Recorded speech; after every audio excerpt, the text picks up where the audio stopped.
Terima kasih Ibu atas waktunya karena bersedia untuk saya ajak untuk wawancara Ibu.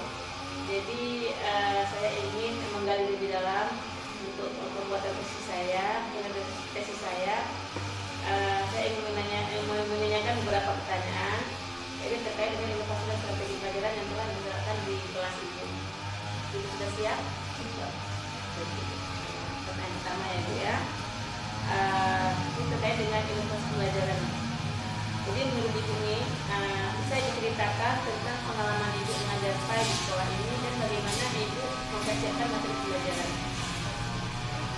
Saya mengajar PAI dengan metode pengalaman dan persiapan materi biasanya saya lakukan dengan membaca dan mencatat isi buku.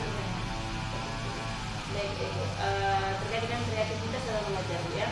Metode dan media apa yang biasanya Ibu gunakan atau bisa digunakan dalam mengajar PAI? Dan apa alasan Ibu memilih metode dan media tersebut? Metode yang biasa saya pakai adalah ceramah dan tulisan di papan tulis karena lebih memudahkan untuk memotret. Seperti itu Bu. Itu lebih praktis Bu ya. Iya. Baik Ibu, pernahkah Ibu mencoba inovasi seperti pembelajaran berbasis proyek, simulasi atau media interaktif? Jika tidak, kenapa Bu? Saya belum pernah mencoba pembelajaran berbasis proyek atau media interaktif karena saya merasa hal tersebut ribet dan tidak punya waktu. Ya, tidak punya waktu yang cukup ya. Saya lebih sibuk ke administrasi yang lain. Seperti itu ya. Jadi terlalu banyak beban administrasi sekarang. Di sini situ ya. Terkait dengan fleksibilitas pelajaran ini.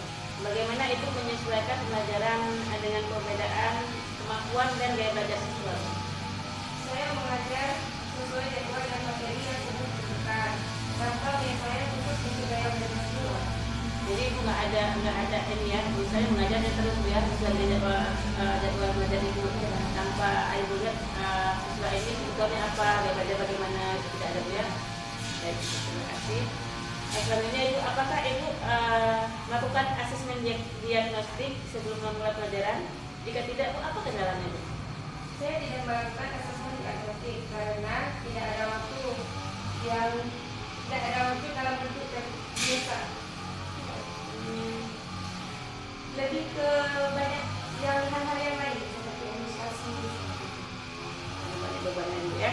Berarti Ibu saat mengajar itu tidak melakukan asesmen diagnostik ya. Selanjutnya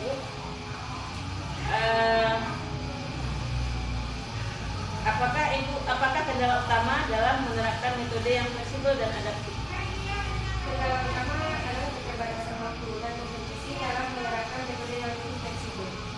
Seperti itu ya. Itu kendala yang Ibu alami ya.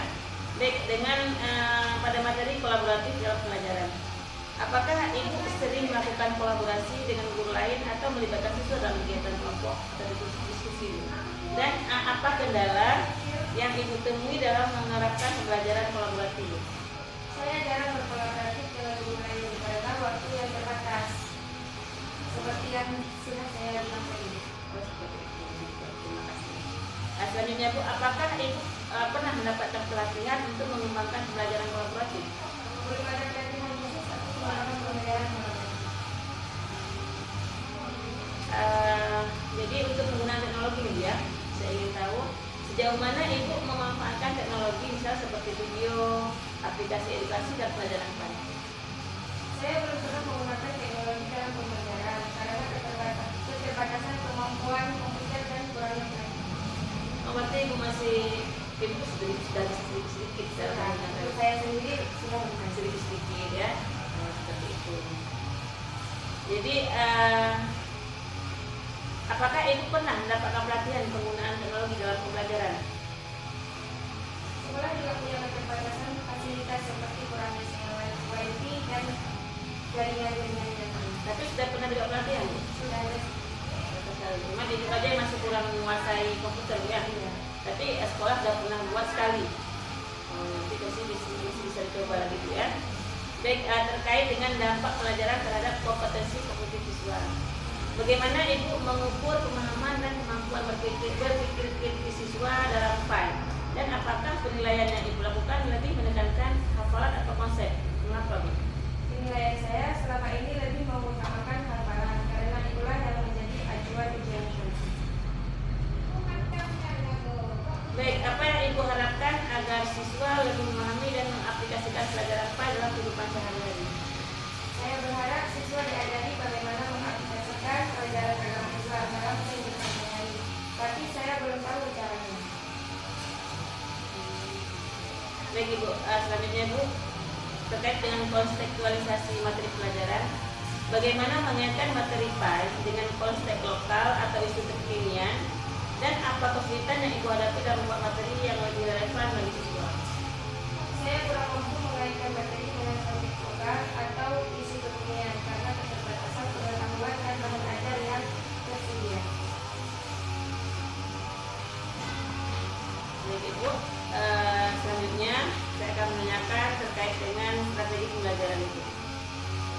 Jadi pada perumusan tujuan pelajaran, apakah Ibu secara tertulis menyusun tujuan pelajaran sebelum dan apakah tujuan pelajaran itu bersifat spesifik dan dapat diukur?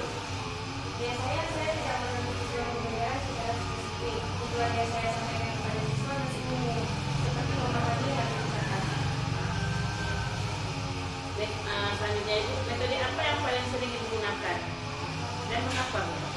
Saya lebih sering menggunakan metode drama karena lebih praktis dan saya merasa terbatas waktu dan banyak tugas administrasi. Pernahkah Ibu mencoba metode selain ceramah seperti diskusi atau simulasi? Jika belum, berikan alasannya. Belum perlu mencoba karena persiapan dan pelatihan belum.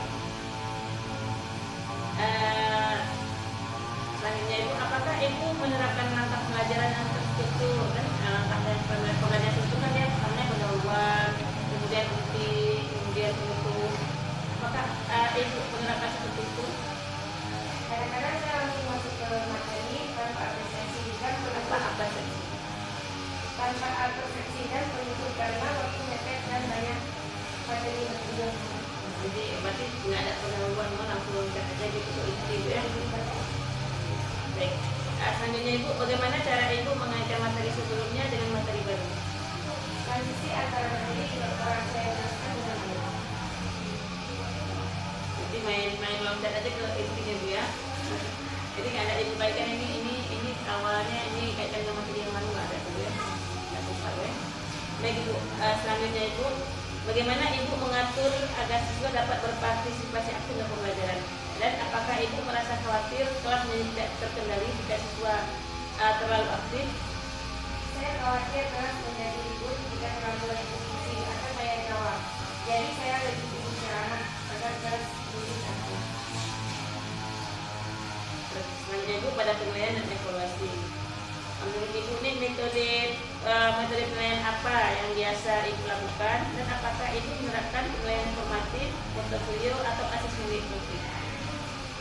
Dan serta apa kendala dalam melaksanakan penilaian selain ujian tertulis? Penilaian biasanya berupa ujian tertulis yang menguji hafalan. Saya belum terbiasa atau tidak punya waktu untuk